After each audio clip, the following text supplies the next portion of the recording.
জয় রাধে। আজকের পাঠ শ্রী চৈতন্য মহাপ্রভু যৌবন লীলা, শ্রী চৈতন্য চরিতামৃত আদি লীলাখণ্ড, শ্লোক 18। তবে সপ্ত প্রহর ছিলা প্রভু ভাবাবেশে, যথা তথা ভক্তগণ দেখিল বিশেষে। বরাহ আবেশ হইলা মুরারি ভবনে, তাঁর স্কন্ধে চড়ি প্রভু নাচিলা অঙ্গনে।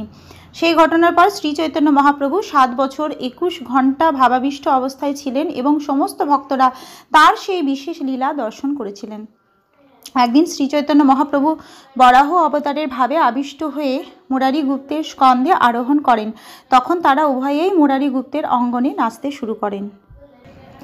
তবে শুক্লাম্বরের কইল তণ্ডুল ভক্ষম, হরের নাম শ্লোকের কইল অর্থ বিবরণ।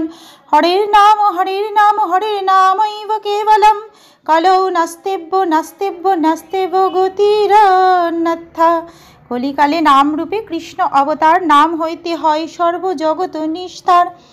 দার্ঢ্য লাগি হরের নাম মুক্তি 3 বার, জড়লোক বুঝাইতে পুনঃ এবকার।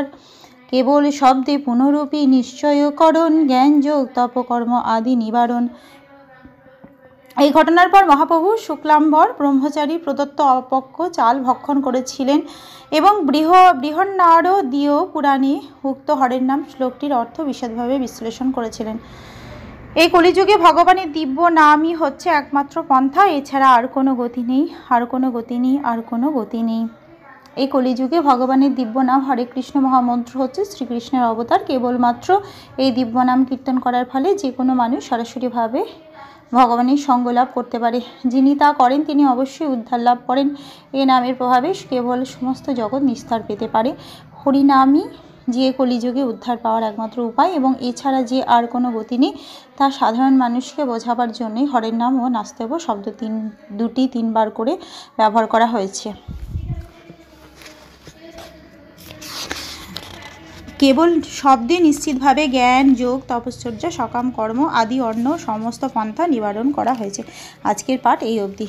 ভজ শ্রীকৃষ্ণ চৈতন্য প্রভু নিত্যানন্দ, শ্রী অদ্বৈত গদাধরে শ্রীবাসাদি গৌর ভক্ত বৃন্দ।